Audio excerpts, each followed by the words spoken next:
Je m'appelle Owen. J'ai 34 ans. Et le moment où mon frère a enfoncé le visage de ma fille de 10 ans dans son gâteau d'anniversaire a été le moment où j'ai perdu toute ma famille. Mais avant de vous raconter la conséquence cataclysmique qu'aucun d'eux n'avait vu venir, j'aimerais que vous me disiez d'où vous regardez dans les commentaires ci-dessous. J'adore voir jusqu'où ces histoires voyagent. Maintenant, revenons à ce jour-là. Le jour où ma vie s'est brisée en morceaux, au sens propre comme au figuré. C'était le 10e anniversaire de Mia. Pour un père célibataire, atteindre les 2 chiffres est une étape très importante. Depuis le décès de ma femme il y a 3 ans, Mia est tout mon univers. C'est la raison pour laquelle je me traîne hors du lit à 5 heures du matin chaque jour. C'est la raison pour laquelle je travaille 60 heures par semaine sur un chantier de construction poussiéreux, à transporter des cloisons sèches et à mélanger du ciment juste pour garder un toit au-dessus de nos têtes. Mia a une âme faite d'art et de magie, tout comme sa mère. Elle est obsédée par les contes de fées, ces histoires où les gentils gagnent toujours et où les méchants ont ce qu'ils méritent. Alors, pour son grand 1-0, j'ai décidé de faire quelque chose de spécial. Je ne pouvais pas me permettre ces gâteaux personnalisés sophistiqués d'une pâtisserie de luxe, mais j'ai des mains stables et une formation en architecture que je n'ai jamais pu utiliser professionnellement. Je suis resté debout pendant 3 nuits d'affilée. J'ai préparé un gâteau éponge à la gousse de vanille à partir de rien et j'ai fouetté une crème au beurre à la fraise qui sentait l'été. Mais la décoration, c'est là que j'y ai mis tout mon cœur. J'ai sculpté à la main de minuscules champignons en meringue. J'ai filé du sucre pour en faire des fenêtres semblables à du verre. J'ai construit une véritable maison de fées en chocolat blanc au centre du gâteau. Quand j'ai fini, ce n'était pas seulement un dessert. C'était une promesse. C'était moi lui disant, je sais que maman n'est pas là, mais je construirai de la magie pour toi de mes propres mains. La fête avait lieu chez mes parents. Ma mère, Suzanne, avait accepté à contre-cœur de nous laisser utiliser le jardin. Elle se plaignait toujours que mon appartement était trop à l'étroit et sentait la pauvreté, bien qu'elle ne le dise jamais aussi directement. Elle voulait juste contrôler les apparences. Mia portait cette robe bleu pâle, ressemblant à un petit ange. Elle n'arrêtait pas de tourner autour de la table du gâteau, les yeux écarquillés. « Papa, c'est la plus belle chose au monde. Je ne veux même pas le manger. » J'ai lissé ses cheveux en arrière. « Les gâteaux sont faits pour être mangés, ma chérie. Mais nous devons attendre oncle Julian et papy. » Et c'est là que les ennuis ont commencé. Julian, mon frère aîné, le fils préféré, est arrivé avec 2 heures de retard. Il a 38 ans, conduit une voiture de sport dont mon père paie le leasing et porte des costumes italiens qu'il n'a pas mérités. Julian a toujours été le protagoniste du film de notre famille, tandis que je n'étais que le figurant en arrière-plan. Il a mis en faillite 2 start-up, pourtant mes parents le traitent comme s'il était Elon Musk, finançant son style de vie avec leur épargne retraite. Quand Julian est enfin entré d'un pas arrogant dans le jardin, l'odeur de son parfum cher ne pouvait cacher la puanteur du whisky rassis. Il titubait, un verre de scotch déjà à la main. « Désolé, désolé », a-t-il ri, sa voix trop forte pour le rassemblement tranquille. Les gens occupés ne peuvent pas être liés à une horloge, n'est-ce pas? Joyeux anniversaire, ma petite. Il n'a même pas utilisé son nom. Mon père, Robert, était assis en bout de table sur la terrasse. Il a agité la main avec dédain. Ce n'est pas grave, mon fils. Tu es là maintenant. Assieds-toi, Julian. Tu travailles trop dur. J'ai serré le bord de la table jusqu'à ce que mes jointures deviennent blanches. Travailler? Julian n'avait pas travaillé un seul vrai jour de sa vie. Mais je suis resté silencieux. Pour Mia. D'accord, ai-je dit, forçant un sourire. C'est l'heure des bougies. Fais un vœu, Mia. Mia a fermé les yeux. Ses petites mains jointes contre sa poitrine. La lueur des bougies dansait sur son visage innocent. Je savais exactement ce qu'elle souhaitait. Elle souhaitait que sa mère puisse voir ça. Juste au moment où Mia prenait une grande inspiration pour souffler les bougies, Julian s'est levé. Il se balançait dangereusement, dominant la table. Il a fixé la maison de fées que j'avais passé des heures à construire. « Qu'est-ce que c'est que ça ?» a baragouiné Julian, pointant un doigt tremblant vers la maison en chocolat. « C'est toi qui as fait ça, Owen ? Mon Dieu, ça a l'air tellement pour les filles. Les vrais hommes construisent de vraies maisons. Ils ne jouent pas avec des bonbons. »« Julian, tais-toi, ai-je dit, la voix basse. Laisse-la souffler ses bougies. Oh, détends-toi. Je plaisante, c'est tout, a ricané Julien. Il a regardé Mia, puis le gâteau. Une pensée cruelle et intrusive a semblé traverser son esprit, et ses yeux se sont voilés de méchanceté. Avant même que je puisse comprendre ce qui se passait, Julien a balancé sa main. Tiens, prends une bouchée, princesse. Il a attrapé la nuque de Mia et a violemment enfoncé son visage dans le gâteau. Crac. Ce son, il hante encore mes cauchemars. Ce n'était pas un son doux. Le chocolat structurel s'est brisé. Le sucre en verre a éclaté. Le visage de Mia a heurté le gâteau éponge dense avec un bruit sourd et écœurant. Elle a crié. Ce n'était pas un rire. C'était un hurlement de pure terreur et de douleur. Mia s'est débattue en arrière, relevant la tête. Son beau visage était couvert de crème écrasée et de miettes. Mais pire encore, il y avait du sang. Un éclat du sucre en verdure lui avait égratigné la joue, et de la crème au beurre était entrée dans ses yeux. Elle toussait, s'étouffant avec le gâteau, criant « Papa, mes yeux, ça brûle ». Julien a rejeté la tête en arrière et a ri. Un rire fort et cuivré, semblable à celui d'un âne. Regardez-la. On dirait un clown. Joyeux anniversaire. J'ai vu rouge. À cette seconde, je n'étais plus le jeune frère soumis. J'étais un père. Je me suis jeté à travers la table. J'ai poussé Julien violemment à la poitrine. Tu es fou ou quoi? Julien, ivre et déséquilibré, a trébuché sur une chaise de jardin et est tombé sur l'herbe. Son verre de scotch a volé. Immédiatement, ma mère a crié. Julien! Oh mon Dieu, ça va? Elle a couru, elle a littéralement couru, passant devant sa petite fille en pleurs et en sang pour aider l'homme de 38 ans à se relever de l'herbe. Elle a commencé à épousseter son costume. Personne, pas même ma grand-mère, n'a regardé Mia. J'étais à genoux, utilisant frénétiquement des serviettes pour essuyer le glaçage des yeux de Mia, mon cœur se brisant alors qu'elle sanglotait contre mon épaule. Papa. Je me suis tourné pour regarder mon père, Robert. J'avais besoin qu'il intervienne. J'avais besoin qu'il soit le patriarche, qu'il rende justice. Robert s'est levé lentement. Il a regardé Julien, qui gémissait faussement par terre. Il a regardé le gâteau en ruine, le symbole de mon amour, détruit sur la table. Et puis il m'a regardé. Ses yeux étaient froids, morts. Il a retiré sa lourde chevalière en or, la bague de famille dont il était si fier, et l'a claquée sur la table en verre de la terrasse. Bang! Le jardin est devenu mortellement silencieux. Le seul son était les gémissements de Mia. Mon père a pointé un doigt tremblant vers moi. J'ai pensé qu'enfin, il allait nous défendre. Tu oses, a-t-il rugi. Tu oses lever la main sur ton frère pour un stupide morceau de gâteau? Je me suis figé. Mon cerveau ne pouvait pas comprendre les mots. Papa. Il lui a enfoncé le visage dedans. Elle saigne. Il y avait du sucre en verre. Elle est blessée. C'était une blague, a hurlé mon père, son visage devenant violet. C'était une blague d'homme. Tu as toujours été comme ça, Owen. Trop sensible, trop mou. Julien est l'aîné. Il l'endurcissait. Et tu réponds par la violence contre ta propre chair et ton propre sang. Ma mère est intervenue, sa voix stridente. Exactement, Owen. Regarde le costume de Julien. Il est taché d'herbe. Ce gâteau n'était rien. Tu n'as qu'à en faire un autre. Arrête de faire une scène et de gâcher la fête. Je les ai regardés. Je les ai vraiment regardés. Ces gens, c'étaient des étrangers. Ils ne se souciaient pas de Mia. Ils ne s'en étaient jamais souciés.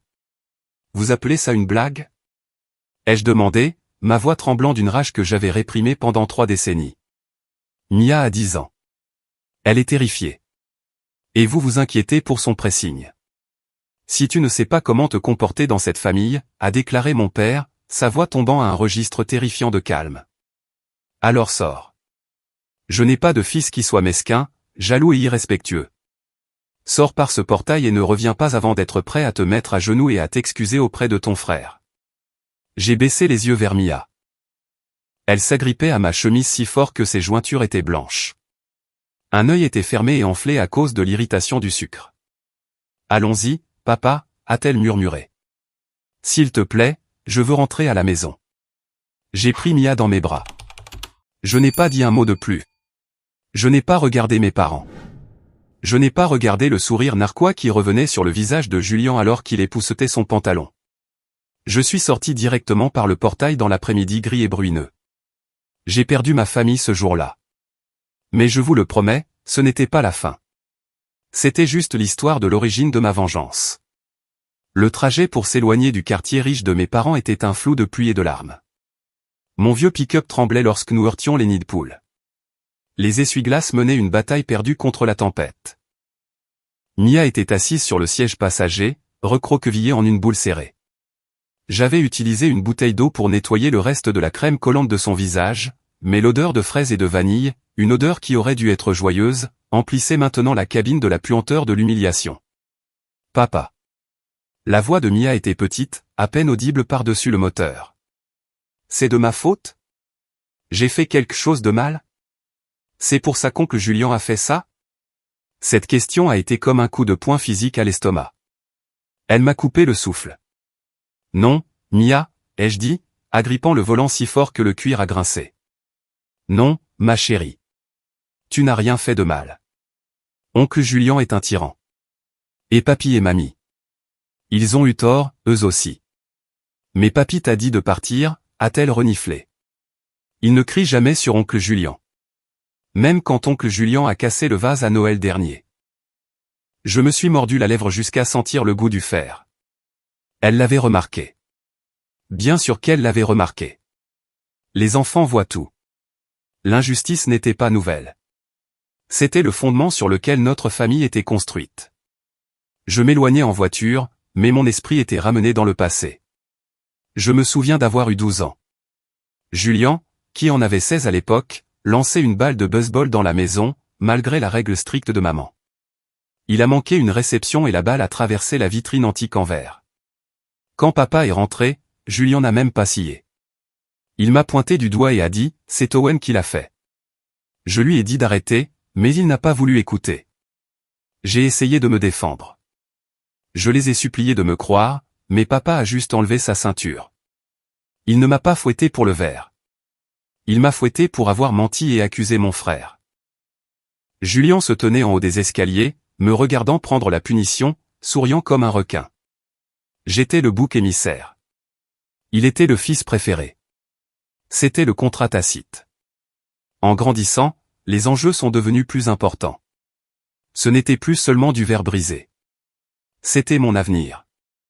J'ai toujours été le plus studieux. J'ai obtenu mon diplôme de fin d'études secondaires avec mention et j'ai été accepté dans un prestigieux programme d'architecture. J'avais des rêves. Je voulais construire des gratte-ciel. Je voulais laisser une marque sur la ligne d'horizon. Mais la semaine avant l'échéance des frais de scolarité, mes parents m'ont fait asseoir à la table de la cuisine. Owen, avait dit papa, sans me regarder dans les yeux. Nous devons parler de ton fonds d'études. Je sais, avais-je dit avec empressement.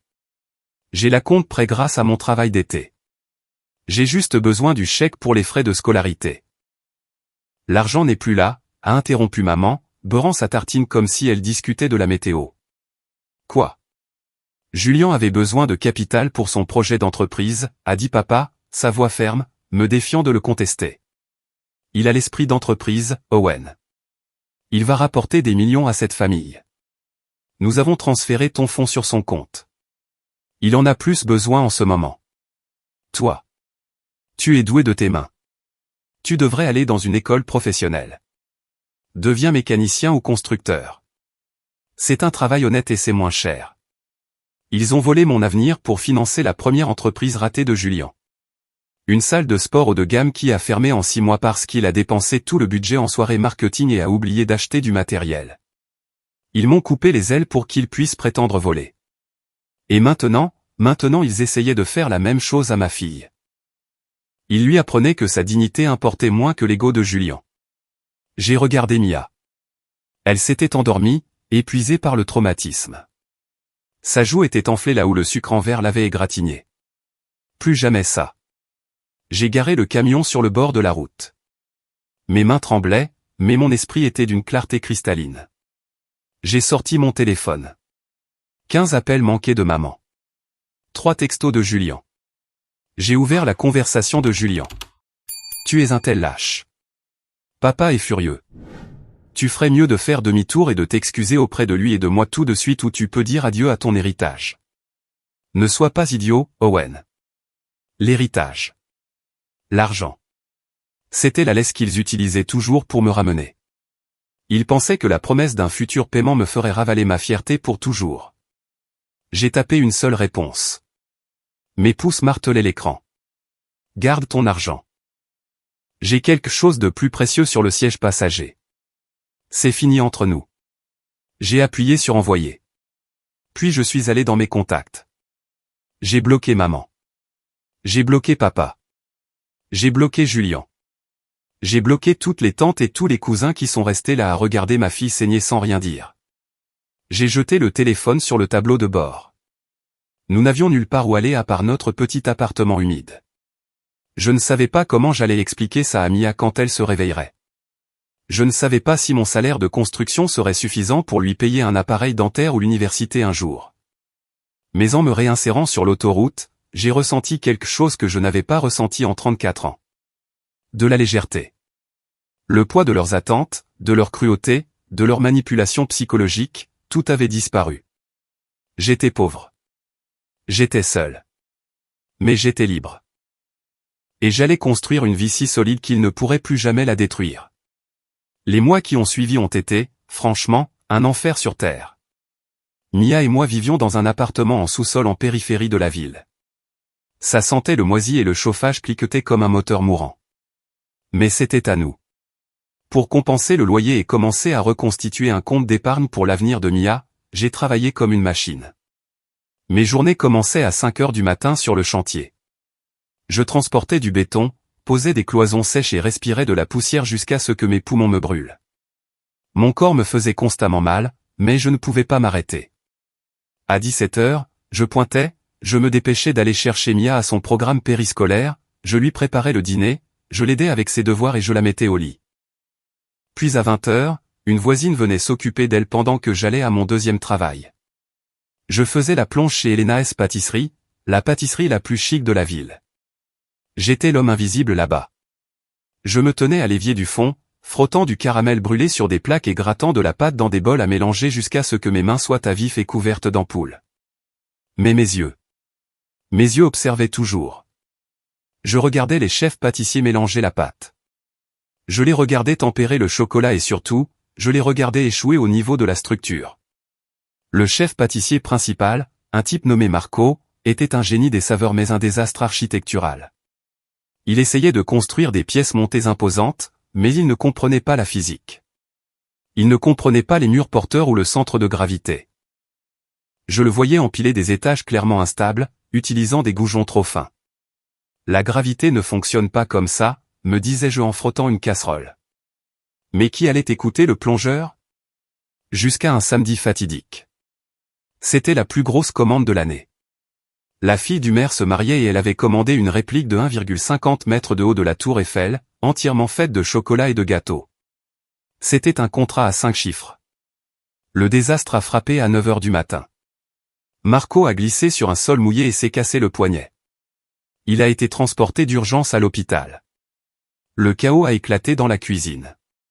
Les sous-chefs paniquaient. Ils ont essayé d'assembler la tour en se basant sur le croquis de Marco, mais elle n'arrêtait pas de pencher. Les poutres en chocolat se cassaient sous le poids du gâteau éponge. Elena, la propriétaire, une femme italienne féroce et intimidante qui souriait rarement, faisait les 100 pas, l'air sur le point d'avoir une crise cardiaque. Nous sommes ruinés, marmonnait-elle en se tordant les mains. Le camion de livraison est là dans 3 heures. Nous ne pouvons pas envoyer ça. Ce tas d'ordures au maire. La cuisine était silencieuse, remplie seulement de l'odeur de la panique et du chocolat fondant. J'étais à l'évier, les coudes plongés dans l'eau savonneuse. J'ai regardé la tour pencher. Je savais exactement pourquoi elle s'effondrait. La base n'était pas renforcée. La répartition de la charge était complètement fausse. Je me suis essuyé les mains sur mon tablier sale. J'ai fait un pas en avant. Madame Elena, ai-je dit. Ma voix était rauque par manque d'usage. Tout le monde s'est tourné pour me regarder. L'un des sous-chefs a ricané. Retourne à ton évier, Owen. On n'a pas besoin de vaisselle propre maintenant. On a besoin d'un miracle. Je peux le réparer, ai-je dit en l'ignorant. J'ai regardé Elena droit dans les yeux. Vous? Elena m'a regardé avec scepticisme. Elle a regardé mes bottes de construction, mes mains calleuses. Vous êtes le plongeur, Owen. J'étudiais l'architecture, ai-je dit fermement. Et je connais la construction. Votre problème n'est pas le chocolat. C'est la physique. Les supports internes sont mal placés. Le couple de torsion fait casser les poutres. Donnez-moi 2 heures.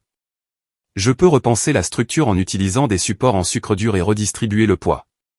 Peut-être que c'était le désespoir. Peut-être qu'elle a vu le feu dans mes yeux. Elena a hésité, puis a hoché la tête. Si vous le ruinez, vous êtes viré. Mais puisque nous sommes déjà morts. Allez-y, je me suis approché de la table de préparation. J'ai pris une grande inspiration. Soudain, la cuisine n'était plus une cuisine. C'était un chantier. Le chocolat n'était pas de la nourriture. C'était du béton. Le sucre était du verre. J'ai travaillé avec une concentration que je n'avais pas ressentie depuis des années. J'ai fait fondre des bonbons durs pour créer des poutres en nid rigides. J'ai utilisé du chocolat tempéré comme matériau de soudure. J'ai calculé les angles. J'ai rasé des millimètres sur les couches de gâteau pour ajuster le centre de masse. Mes mains, rugueuses à force de porter des briques, se déplaçaient avec une délicatesse et une précision qui m'ont surpris moi-même. 2 heures plus tard, la tour Eiffel se tenait sur la table. 1,50 mètres de haut, parfaitement droite, structurellement saine. Je l'avais même saupoudrée de poussière de lustre doré pour qu'elle capte la lumière comme la vraie au coucher du soleil. J'ai reculé, essuyant la sueur de mon front. La cuisine était d'un silence de mort. Elena s'est approchée de la tour. Elle a tapoté l'un des pieds en chocolat. Il n'a pas bougé. C'était solide comme le roc. Elle s'est tournée vers moi lentement. Ses yeux s'embuaient. Owen, a-t-elle murmuré. Comment? Juste en équilibrant la charge, madame. J'ai haussé les épaules, retournant à ma pile de vaisselle sale. Je vais retourner à l'évier. Arrêtez, a ordonné Elena. Elle s'est approchée et a attrapé mon bras. Sa poigne était forte. Vous ne toucherez plus jamais à cet évier. Vous avez des mains en or, Owen. Ne les gaspillez pas à nettoyer les dégâts des autres. À partir d'aujourd'hui, vous construisez. Ce jour-là, mon salaire n'a pas seulement triplé. Ma vie a changé. Je n'étais plus seulement un ouvrier du bâtiment. J'étais un architecte de gâteaux. On dit que le succès est la meilleure des vengeances. Je ne suis pas d'accord. Un succès que personne ne connaît est satisfaisant, bien sûr. Mais un succès que vous construisez tranquillement, brique par brique, pendant que les gens qui ont parié contre vous s'effondrent lentement. Ce n'est pas seulement de la vengeance. C'est de la justice. 5 ans. C'est le temps qu'il a fallu pour transformer Owen le plongeur en une légende fantôme du monde culinaire. Si vous êtes une mariée en ville avec un budget illimité ou un PDG planifiant un gala qui doit faire la une du Times, vous n'appelez pas une pâtisserie. Vous appelez Mia's Structure. Nous n'avons pas de vitrine. Nous n'avons pas d'enseigne. Nous opérons depuis un entrepôt industriel reconverti dans le quartier des Arts. Il faut connaître quelqu'un qui connaît quelqu'un juste pour obtenir mon adresse email. Mon équipe est petite, juste nous 4. Moi, 2 sous-chefs que j'ai débauchés des meilleurs hôtels de la ville, et Léo, mon assistant, qui s'occupe de la partie commerciale pour que je puisse me concentrer sur l'architecture. Un mardi de fin octobre, j'étais au studio en train de travailler sur une commande pour un milliardaire de la tech. Il voulait un gâteau qui défiait la gravité, une cité flottante soutenue par lévitation magnétique et du sucre en verre structurel. C'était le genre de défi d'ingénierie qui faisait vibrer mon sang. J'étais sur une échelle, plaçant soigneusement une flèche en sucre éponge, quand Léo est entré. Léo est jeune, vif et habituellement imperturbable, mais aujourd'hui, il avait l'air hésitant. « Patron » a-t-il dit en s'éclaircissant la gorge. « Vous avez une visiteuse. » Elle n'avait pas de rendez-vous, mais elle dit que c'est urgent. Elle dit qu'elle est de la famille. Ma main s'est figée en l'air. J'ai soigneusement posé la flèche en sucre sur le plateau. Je n'avais pas entendu ce mot dans ce bâtiment depuis 5 ans. Je n'ai pas de famille, Léo. Tu le sais. Elle a dit que son nom est Sarah, a dit doucement Léo. Elle pleure, Owen. Sarah, la femme de Julian. J'ai essuyé la poussière de sucre de mes mains et je suis entré dans le bureau d'accueil. Sarah était assise sur le canapé en cuir, serrant un parapluie mouillé comme une bouée de sauvetage. Elle avait l'air terrible. La Sarah dont je me souvenais était une femme trophée impeccable de country club. Cette femme avait l'air hantée. Son manteau de créateur était effiloché au poignet et elle n'avait pas dormi depuis des jours. Quand elle m'a vu, elle s'est levée. Ses yeux se sont écarquillés. Je ne portais pas de tablier. Je portais une chemise gris anthracite et un pantalon de tailleur. J'avais l'air du PDG que j'étais. Pas de l'échec en col bleu dont il se souvenait. Owen, a-t-elle soufflé. Mon Dieu, les rumeurs étaient vraies. C'est vraiment toi qui es derrière Mia's structure. Bonjour, Sarah, ai-je dit, gardant mes distances. Je ne lui ai pas proposé de s'asseoir. Pourquoi es-tu ici? Je le quitte, a-t-elle lâché. Les larmes ont instantanément débordé de ses cils. J'ai demandé le divorce ce matin. J'ai pris les enfants et je suis parti. J'ai ressenti une lueur de sympathie, mais je l'ai étouffée. Je suis désolé d'entendre ça, mais je ne vois pas ce que ça a à voir avec moi. Il va me détruire, Owen, a-t-elle dit, sa voix tremblant de panique. Julian, il se bat pour la garde exclusive. Pas parce qu'il aime les garçons. Il connaît à peine leurs anniversaires. Il veut la garde pour pouvoir contrôler mon fonds en fiducie. Il prétend que je suis mentalement instable. Il a engagé les requins les plus chers de la ville. Et tu veux de l'argent? Ai-je demandé en cherchant mon chéquier. Je peux aider avec les frais de justice, pour le bon vieux temps. Non. Elle a fouillé dans son grand sac fourre-tout et en a sorti un classeur épais et lourd. Elle l'a claqué sur mon bureau. Je ne veux pas de ton argent. Je veux que tu l'enterres. J'ai regardé le classeur. Il était étiqueté, RD Construction, registres internes 2020 à 2025. Qu'est-ce que c'est?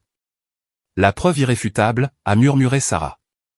Tu sais que l'entreprise de ton père est en difficulté, n'est-ce pas? Tout le monde sait qu'ils perdent de l'argent à flot. Ils sont à quelques semaines de déclarer faillite. J'ai hoché la tête. Je le savais. J'avais observé la chute de la valeur de leurs actions pendant des mois. C'était mon rituel matinal, café et regarder l'héritage de mon père brûler. Julian a blâmé le marché, a dit Sarah, sa voix se durcissant. Il blâme l'économie, les syndicats, la chaîne d'approvisionnement. Mais c'est lui, Owen. Ça a toujours été lui. J'ai ouvert le classeur. C'était une expertise comptable des 5 dernières années. Mes yeux ont balayé les colonnes. C'était pire que ce que je pensais. C'était un massacre. Il y avait des retraits pour des honoraires de consultation à des sociétés écrans enregistrées aux îles Caïmans. Il y avait des dépenses de cartes de crédit d'entreprise pour des voyages à Vegas, des bijouteries et des leasings de voitures de luxe, toutes marquées comme des frais professionnels. Il a détourné des fonds, ai-je dit, la réalisation s'installant dans mon estomac comme du plomb froid.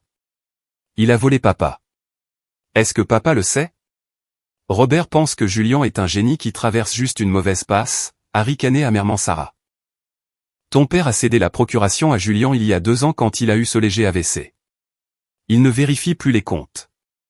Il fait confiance à son fils préféré.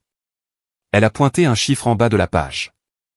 3,5 millions de dollars, a dit Sarah. C'est ce qu'il a siphonné. Ça inclut le fonds de pension des employés et la valeur nette de la maison de tes parents. Tout est parti, Owen. Il l'a joué. Crypto, paris sportif, tout y est passé. J'ai fermé le classeur.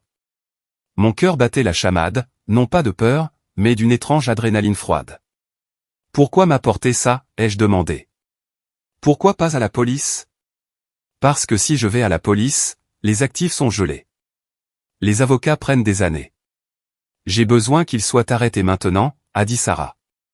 Et parce que je sais ce qu'ils font demain. Elle s'est penchée, ses yeux intenses. Ils vendent l'entreprise. Ou essaient de le faire. Ils rencontrent une société de capital investissement appelée OM Holdings demain matin à 9h. Ils sont désespérés de vendre une participation majoritaire pour obtenir une injection de liquidité afin de couvrir la fraude sur les salaires avant que les auditeurs n'arrivent la semaine prochaine. Je suis resté silencieux. OM Holdings, a répété Sarah. Elle a regardé mon studio, les récompenses sur l'étagère, la photo de Mia et moi sur mon bureau. Owen et Mia. C'est toi, n'est-ce pas? Je l'ai regardé. Je n'ai pas dit oui. Je n'ai pas dit non. J'ai pris le téléphone sur mon bureau et j'ai composé le poste de Léo. Léo, ai-je dit, ma voix stable. Appelle notre équipe juridique. Dis-leur de préparer les documents d'acquisition pour ERD Construction et dis-leur que je dirigerai la réunion personnellement demain. J'ai raccroché et j'ai regardé Sarah. Tu auras ta garde, lui ai-je dit. Et Julien ne perdra pas seulement sa femme. Demain, il perd son royaume. Sarah a laissé échapper un sanglot de soulagement, se couvrant le visage de ses mains. Cette nuit-là, je n'ai pas dormi. Je me suis assis dans mon bureau, regardant les preuves. J'ai pensé au gâteau d'anniversaire. J'ai pensé à la bague claquant sur la table. J'ai pensé à Mia demandant si elle était une mauvaise fille. Je n'allais pas seulement acheter une entreprise. J'allais pratiquer un exorcisme. Le matin de la réunion, le ciel était d'un violet contusionné, lourd de pluie. Ça semblait approprié. Je me tenais devant mon miroir en pied. Pendant 5 ans, je m'étais habillé pour le confort et l'utilité. Aujourd'hui, je m'habillais pour la guerre. J'ai enfilé un costume 3 pièces sur mesure, bleu nuit, le genre de tissu qui absorbe la lumière. J'ai attaché une montre en platine à mon poignet, une Patek Philippe qui coûtait plus cher que la maison dans laquelle j'ai grandi. J'ai peigné mes cheveux en arrière, révélant les cheveux gris qui avaient commencé à toucher mes tempes. Je ne ressemblais plus au gamin doux et potelé qui faisait des biscuits. Je ressemblais à un homme qui signait des chèques capables d'acheter et de vendre des âmes. Papa. Je me suis retourné. Mia se tenait dans l'embrasure de la porte de ma chambre. Elle avait 15 ans maintenant, grande et gracieuse, portant son uniforme scolaire. Elle tenait un mug de voyage de café. « Tu as l'air effrayant », a-t-elle dit, à moitié en plaisantant, mais ses yeux étaient sérieux. « C'est aujourd'hui le jour ?» J'ai pris le café de ses mains. « Ouais, ma chérie. C'est aujourd'hui le jour. »« Tu vas leur faire du mal ?» a-t-elle demandé. « Non », ai-je dit doucement. « Je vais juste leur montrer le miroir. Ce qu'ils y verront, c'est leur problème. » Elle m'a serré dans ses bras. « Bonne chance. Assure-toi d'avoir un reçu. » Je me suis rendu seul au siège de ERD Construction. Pas de chauffeur. Je voulais sentir le volant entre mes mains. Le bâtiment n'était que l'ombre de lui-même. Le paysage était mort. Le logo sur l'enseigne était délavé. En entrant dans le hall, la réceptionniste, une intérimaire qui ne me connaissait pas, n'a même pas levé les yeux de son téléphone. Réunion pour OM Holdings, ai-je dit. Salle du conseil, dernier étage, a-t-elle marmonné en désignant l'ascenseur. Le trajet en ascenseur a été les 30 secondes les plus longues de ma vie. Chaque indicateur d'étage qui s'allumait ressemblait à un compte à rebours. Digne. Les portes se sont ouvertes. J'ai marché dans le couloir. Je pouvais entendre des voix de l'intérieur de la salle du conseil. La voix de mon père. Arrête de faire les 100 pas, Julien. Ils seront là. Ils doivent l'être. L'email disait 9 heures précises. Je n'aime tout simplement pas traiter avec ces investisseurs de l'ombre, se plaignit la voix de Julien. Pourquoi n'enverrait-il pas de nom? Qui est ce type d'OM, de toute façon? On s'en fiche, dit la voix de ma mère. Tant que le chèque passe. Julien, arrange juste ta cravate. On dirait que tu as dormi dans une benne à ordures. J'ai ajusté mes poignets. J'ai pris une grande inspiration et j'ai poussé les doubles portes en chaîne. Les lourdes portes s'ouvrirent en grinçant. 3 têtes se tournèrent brusquement vers moi. La salle du conseil était sombre, éclairée uniquement par la lumière grise qui filtrait à travers les fenêtres striées de pluie. La longue table en acajou était éraflée et poussiéreuse. Au fond, siégeait le triumvirat de mon traumatisme, Robert, Suzanne et Julien. Pendant 10 bonnes secondes, personne ne parla. Ils plissèrent les yeux vers moi. La silhouette d'un homme en costume de pouvoir debout dans l'embrasure de la porte ne correspondait pas à leur souvenir d'Owen, le raté. Julien rompit le silence. Il ne m'avait pas reconnu. Finalement, il souffla, levant les mains. Vous devez être le représentant d'OM Holdings. Vous êtes en retard. Nous avons un emploi du temps à respecter. Je n'ai pas dit un mot. Je suis entré dans la pièce, les talons de mes chaussures en cuir italien claquant rythmiquement sur le parquet. Clic, clic, clic. J'ai dépassé les chaises vides. J'ai dépassé Julien, sentant l'odeur distincte de vodka rassis et de pastilles à la menthe. J'ai dépassé ma mère, qui fixait ma montre avec un froncement de sourcils confus. Je me suis dirigé directement vers le bout de la table, à l'opposé de mon père. J'ai tiré la chaise, je me suis assis et j'ai posé le classeur épais de Sarah sur la table. C'est seulement alors que j'ai levé les yeux. Mon père me fixait. Sa bouche était légèrement ouverte. Ses yeux parcouraient mon visage, essayant de réconcilier l'image. « Owen » murmura-t-il. C'est sorti comme une question, faible et terrifiée. Julien se retourna sur sa chaise. « Quoi, Owen ?» Il plissa les yeux, puis laissa échapper un rire rauque et aboyant. « Putain de merde. » C'est Owen. Le choc sur son visage se transforma instantanément en un mépris ricanant. C'était un réflexe pour lui. Waouh. Julien applaudit lentement, sarcastiquement. Regarde-toi en train de jouer à te déguiser. Tu as trouvé un travail comme chauffeur pour les investisseurs? C'est ça? Tu es là pour aller chercher le café avant que les vrais hommes d'affaires n'arrivent. Owen, gronda ma mère, sa voix retrouvant son rythme strident habituel. Tu ne peux pas être ici. Nous sommes en pleine crise. Nous attendons les propriétaires d'OM Holdings. S'ils te voient ici. Honnêtement, n'as-tu aucune honte? Je me suis adossé à la chaise, posant mes coudes sur les accoudoirs. J'ai entrelacé mes doigts. Je ne suis pas le chauffeur, ai-je dit. Ma voix était calme, profonde et remplissait la pièce sans crier. Et je ne suis pas en retard. Il est 9h01. Sors, claqua Julien la main sur la table. Je ne suis pas d'humeur pour ta petite tournée de retrouvailles. Sécurité. Il n'y a pas de sécurité, ai-je dit simplement. Vous les avez licenciés la semaine dernière pour économiser de l'argent. Tu te souviens. Julien se figea. Et vous pouvez arrêter d'attendre OM Holdings, ai-je continué, fixant mon père dans les yeux. Vous l'avez en face de vous. Quoi, croassa mon père. OM, ai-je articulé clairement. Owen et Mia. Pensiez-vous vraiment que c'était une coïncidence? C'est impossible, balbutia ma mère, serrant ses perles. Tu fais des gâteaux. Tu vis dans un sous-sol. Tu n'as pas d'argent. J'ai assez d'argent pour acheter ce bâtiment, le brûler et le reconstruire juste pour le plaisir, ai-je dit froidement. Pendant que votre fils était occupé à vous ruiner, je construisais un empire. Mon salaire n'est plus payé par papa, Julien. Je signe mes propres chèques. Le visage de Julien devint d'un rouge violent. Tu mens. Tu bluffes. Tu as probablement loué ce costume. Tu es juste là pour jubiler parce que tu as entendu que nous traversions une mauvaise passe. Une mauvaise passe? J'ai haussé un sourcil.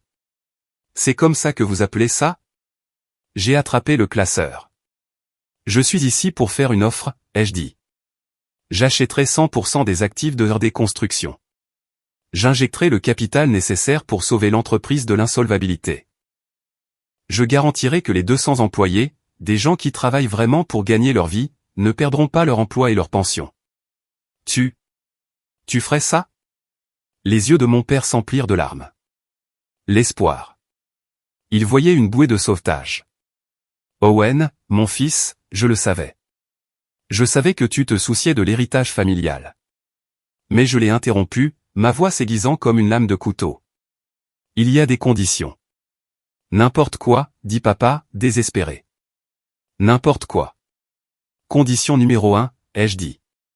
Je veux parler du gâteau. Le gâteau? Julien avait l'air confus. Quel gâteau? Le gâteau du 10e anniversaire de Mia, ai-je dit.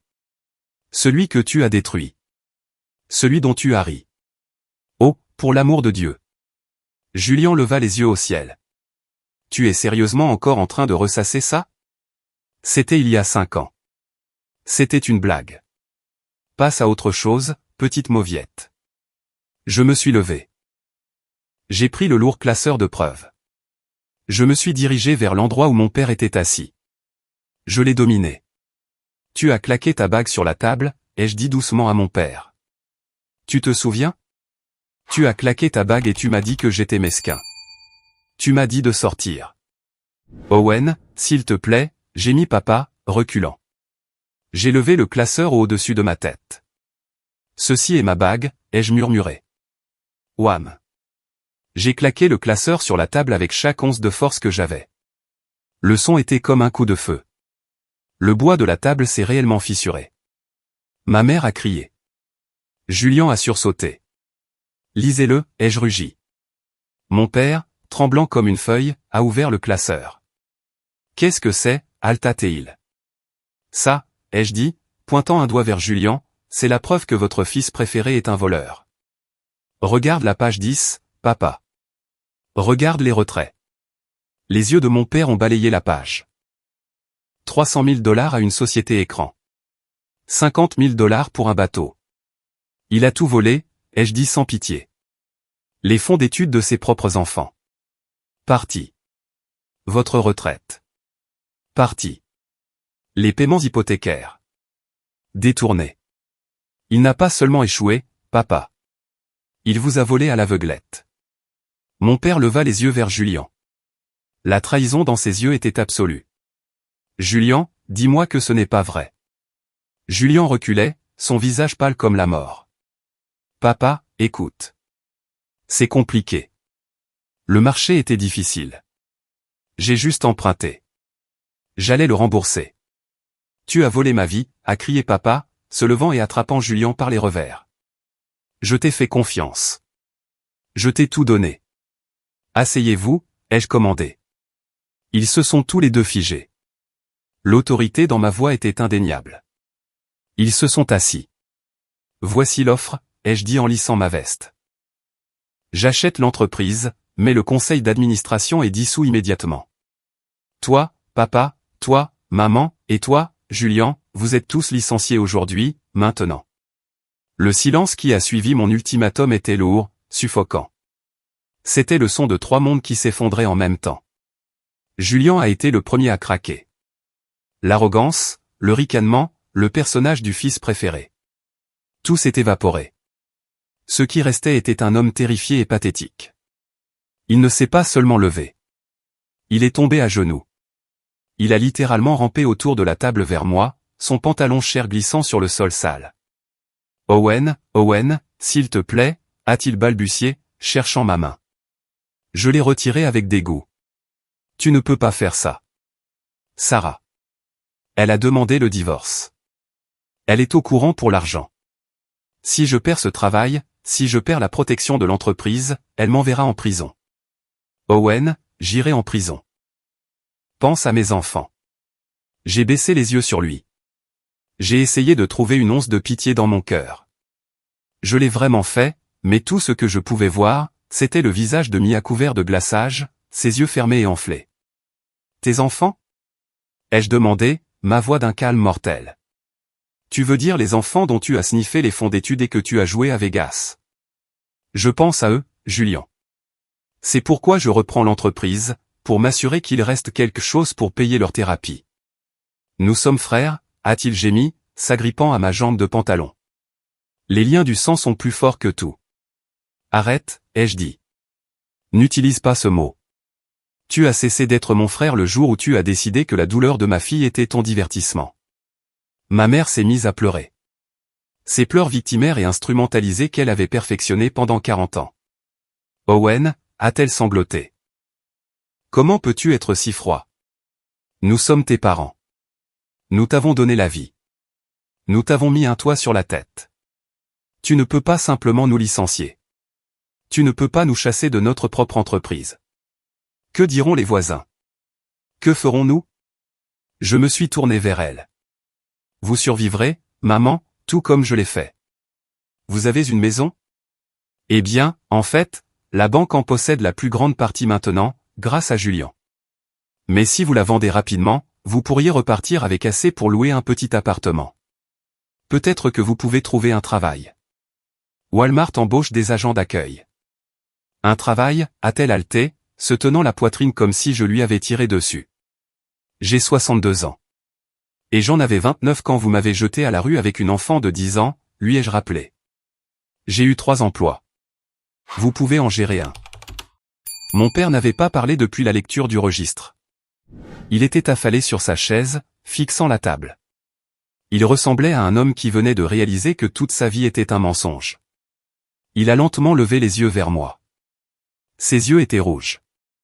J'ai fait une erreur, a-t-il murmuré. Tu as fait beaucoup d'erreurs, Robert, ai-je dit. Non. Il a secoué la tête. J'ai misé sur le mauvais cheval. Je pensais que Julien était le plus fort. Je pensais que tu étais faible. Mais je me suis trompé. Toi. Tu es celui qui a construit quelque chose. Tu es l'homme que je voulais qu'il soit. Il a tendu une main tremblante à travers la table. Mon fils, pouvons-nous arranger ça, s'il te plaît? Je veux connaître ma petite fille. Je veux voir Mia. Pendant une seconde, juste une fraction de seconde, j'ai senti une attraction. Le petit garçon en moi qui voulait juste que son père soit fier. Il voulait dire oui. Mais ensuite, je me suis souvenu des 5 dernières années. Je me suis souvenu de chaque anniversaire qu'il a manqué. Je me suis souvenu de chaque fois que Mia demandait pourquoi papy ne l'aimait pas, non, ai-je dit fermement. Mon père a tressailli. Mia est heureuse, lui ai-je dit. Elle est gentille. Elle est brillante et elle est en sécurité. Et elle le reste parce que vous n'êtes pas dans sa vie. J'ai fait signe à Léo, qui se tenait silencieusement près de la porte. Il a placé 3 contrats de licenciement et l'accord d'achat sur la table. Voici l'accord, ai-je dit en me levant pour boutonner ma veste. Vous signez ça. Je prends l'entreprise. Je paie les dettes immédiates pour que vous ne soyez pas arrêté pour fraude aujourd'hui. Mais vous partez sans rien. Pas de parachute doré, pas de voiture de société, rien. Et si nous ne signons pas, a demandé Julien en s'essuyant le nez. Alors je sors par cette porte, ai-je dit. J'appelle la SEC et l'IRS en allant à l'ascenseur, et à l'heure du dîner, ce bâtiment sera saisi, et toi, Julien, tu seras menotté. Le stylo tremblait dans la main de mon père, mais il savait que c'était fini. Il a signé. Ma mère a signé en pleurant. Julien a signé, fixant le sol. J'ai ramassé les papiers. J'ai vérifié les signatures. Tout était en ordre. Vous avez 1 heure, ai-je dit en vérifiant ma Patek Philippe. Prenez uniquement vos effets personnels. La sécurité vous escortera à la sortie. Je me suis tourné sur mes talons et j'ai marché vers la porte. Owen, a appelé papa. Sa voix s'est brisée. Je t'aime. Je me suis arrêté à la porte. Je ne me suis pas retourné. Je ne pouvais pas, je sais, ai-je dit. Mais tu l'aimais plus, et ça a un prix. Je suis sorti de la salle du conseil. J'ai dépassé la réceptionniste. Je suis sorti sous la pluie, mais je n'avais pas froid. Je sentais une chaleur se répandre dans ma poitrine. J'ai sorti mon téléphone et j'ai appelé Mia. Salut, papa, a-t-elle répondu au premier coup de fil. C'est fait? C'est fait, ma chérie, ai-je dit, laissant échapper un souffle que j'avais l'impression de retenir depuis 5 ans. C'est enfin fait. Ça va, a-t-elle demandé. Ouais. J'ai souri, regardant le ciel gris qui commençait à s'éclaircir. Je vais mieux que bien. Je suis libre. Allume le four, ma puce. Je rentre à la maison pour faire un gâteau. Cela fait exactement 365 jours que je suis sorti de cette salle de conseil sous la pluie. Une année complète depuis que j'ai retiré le cancer de ma vie. Les gens me demandent souvent si je le regrette. Ils demandent s'il me manque. Dans les films, c'est la partie où le protagoniste regarde par une fenêtre pluvieuse, faisant tourner un verre de whisky, ressentant un vide profond et douloureux là où se trouvait sa famille. Mais ce n'est pas un film. C'est ma vie. Et la vérité, c'est que je ne ressens pas de vide. Je ressens du soulagement. C'est comme lorsqu'un bruit de fond bourdonnant qui a été présent dans votre vie pendant 30 ans s'arrête soudainement et que vous réalisez enfin à quoi ressemble le vrai silence. Il ressemble à la paix. J'ai tenu parole. J'ai acheté les actifs de l'entreprise, les renommés OM Sustainable Living, et j'ai complètement éradiqué la culture toxique que mon frère avait installée. J'ai réembauché le contremaître que Julien avait licencié. J'ai instauré un modèle de participation aux bénéfices pour les travailleurs.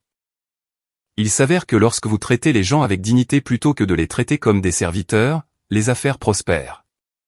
Nous prévoyons de doubler nos bénéfices d'ici la fin de ce trimestre. Mais ça, ce sont les affaires. La vraie victoire était à la maison. Je n'ai pas parlé à mes parents ou à Julien depuis ce jour. Je bloque leurs numéros, leurs emails et même leurs comptes sur les réseaux sociaux.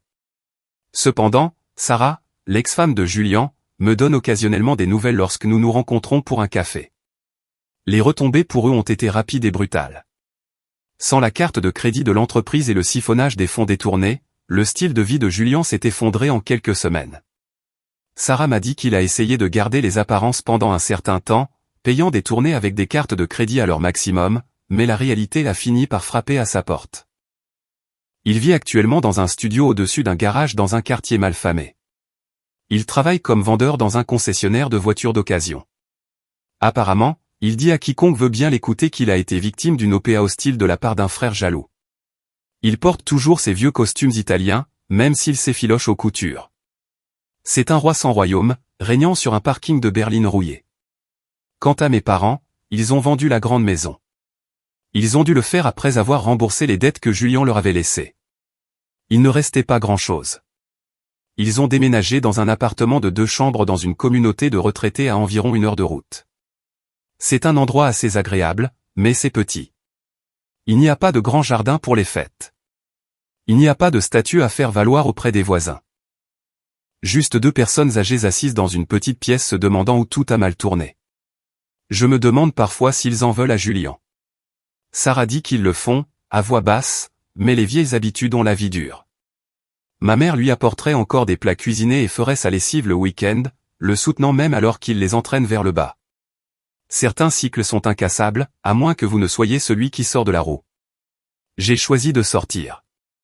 La semaine dernière, j'ai rencontré Sarah dans un parc du centre-ville. Son divorce était finalisé et elle avait l'air d'avoir 5 ans de moins. Les rides de stress autour de ses yeux s'étaient estompées. Il a signé les papiers, m'a-t-elle dit en me tendant un café. J'ai obtenu la garde exclusive. Il a des visites supervisées 2 fois par mois, mais honnêtement, il se présente rarement. Il dit que son emploi du temps professionnel est trop chargé. Il vend des Civics, Sarah, ai-je ri. Ce n'est pas exactement Wall Street. Je sais, a-t-elle souri. Mais merci, Owen, pour tout. Les preuves de l'expertise comptable que tu m'as donnée. Ça nous a sauvés. J'ai fouillé dans la poche de ma veste et j'ai sorti une enveloppe épaisse. J'ai quelque chose pour toi, ou plutôt pour les garçons. Sarah l'a ouverte. C'était un document de fiducie. Qu'est-ce que c'est, a-t-elle demandé en parcourant les pages. Ses yeux se sont écarquillés. Owen, ce montant. Je ne peux pas accepter ça. Ce n'est pas pour toi, ai-je dit fermement. C'est pour mes neveux. C'est une fiducie irrévocable pour leur éducation. Julien a volé leur avenir pour payer ses erreurs. Je le leur rends. Mais il y a une clause stricte. Julien ne peut pas en toucher un centime. Pas pour la gestion, pas pour les investissements, rien. L'argent va directement aux écoles ou aux garçons quand ils auront 25 ans. Sarah s'est mise à pleurer, là, au milieu du parc. Pourquoi, après tout ce qu'il t'a fait? Parce que ce sont des enfants, Sarah, ai-je dit en regardant les enfants jouer sur la balançoire à proximité. Ils sont innocents. J'étais le bouc émissaire et Julien était le fils préféré. Et regarde à quel point nous sommes tous les deux devenus tordus. Je veux briser le cycle. Je veux que tes garçons sachent que quelqu'un dans cette famille les soutient, même si leur père ne le fait pas, faire ça m'a procuré plus de bien que n'importe quelle vengeance que j'aurais pu exercer personnellement sur Julien. La meilleure vengeance contre un narcissique n'est pas de lui faire du mal. C'est de le rendre insignifiant pendant que vous réussissez et aider les personnes qu'il a négligées. Mais le véritable point culminant de mon année n'a été ni les affaires ni la charité. C'était hier. Mia a eu 16 ans. En Amérique, le « Sweet 16 » est un rite de passage. Il signifie la transition de la fillette à la jeune femme. Pour Mia et moi, il portait un poids plus lourd. C'était l'anniversaire du désastre. Il y a 6 ans, son anniversaire a été le pire jour de sa vie. Je voulais que celui-ci soit le meilleur. Nous n'avons pas invité de famille. Nous avons invité sa famille choisie. Ses amis du club d'art, le personnel de la pâtisserie qu'il avait vu grandir, Sarah et ses garçons, et Léo. J'ai loué le jardin sur le toit du musée d'art de la ville. C'était une soirée claire et fraîche. Nous avons tendu des milliers de guirlandes lumineuses à travers la pergola, si bien qu'on avait l'impression d'être à l'intérieur d'une galaxie. Un quatuor de jazz jouait doucement dans un coin. Et puis il y avait le gâteau. J'ai passé une semaine à le concevoir. Je ne voulais pas d'un château cette fois. Les châteaux sont pour les contes de fées. Et nous vivions dans la réalité, une belle et dure réalité. Le gâteau était un chef-d'œuvre d'architecture moderne, 4 étages suspendus par un système de porte-à-faux interne, de sorte qu'ils semblaient flotter dans les airs, déconnectés les uns des autres. Il était décoré de panneaux d'aquarelle comestibles peints à la main représentant le ciel nocturne, passant du crépuscule en bas à un minuit étoilé en haut. Et au centre, au lieu d'une maison en sucre, j'ai placé une seule fleur de lotus parfaite en sucre de verre, en pleine floraison. Le lotus pousse dans la boue mais s'élève au-dessus de la surface pour fleurir, remarquablement beau. C'était un symbole de sa résilience. Quand je l'ai fait rouler, le brouhaha s'est arrêté. Les invités ont eu le souffle coupé, mais je ne regardais que Mia. Elle portait une robe argentée qui captait la lumière, ressemblant plus à sa mère que je ne l'avais jamais vue. Elle a couvert sa bouche avec ses mains. Ses yeux n'étaient pas remplis de la terreur du glaçage et du verre comme il y a 6 ans. Ils étaient remplis de larmes de pure joie. « Papa » a-t-elle murmuré. « Il flotte. »« Oui » ai-je dit en me tenant à côté d'elle. « Fais un vœu, ma chérie. » Elle a regardé le gâteau. Elle m'a regardé. Elle a regardé les amis qui l'entouraient, qui l'aimaient pour ce qu'elle était, pas pour ce qu'elle pouvait leur donner. « Je n'ai pas besoin de souhaiter quoi que ce soit » a-t-elle dit, sa voix forte et claire. « J'ai tout ce que je veux. » Elle a soufflé les 16 bougies argentées. La foule a applaudi. Il n'y avait pas donc livre pour gâcher le moment.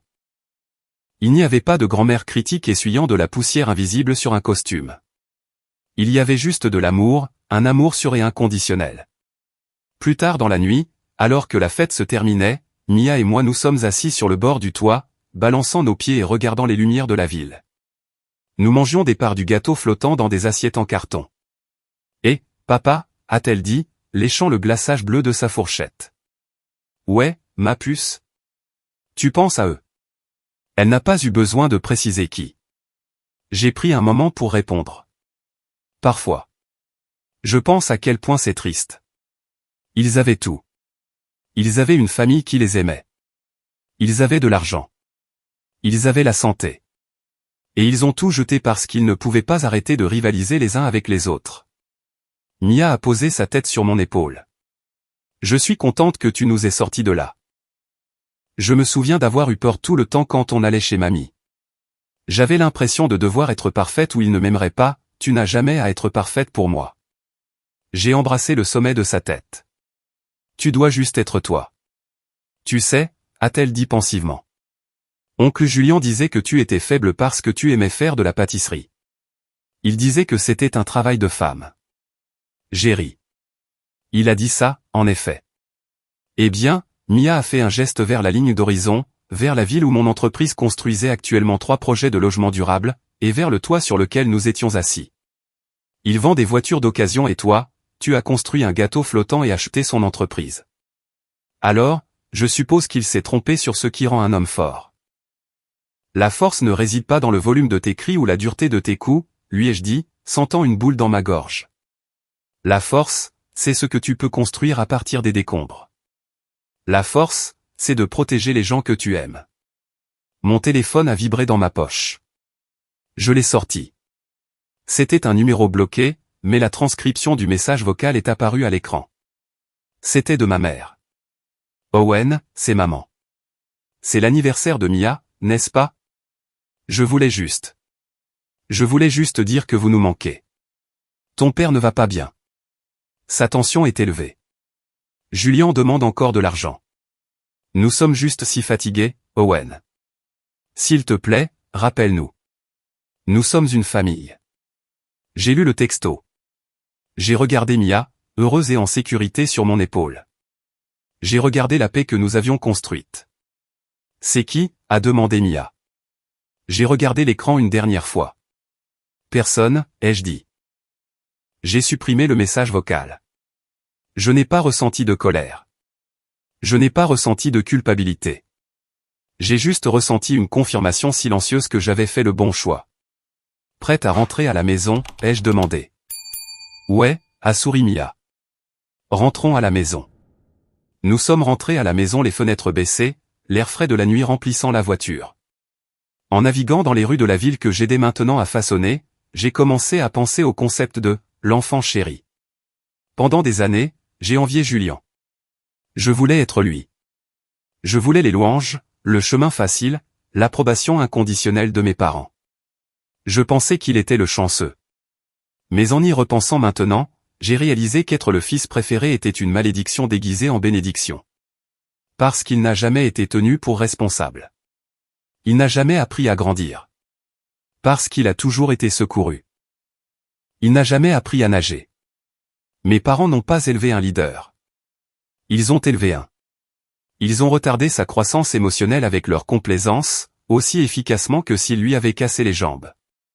Et être le bouc émissaire, être celui qui était blâmé, ignoré et mis de côté, c'était douloureux.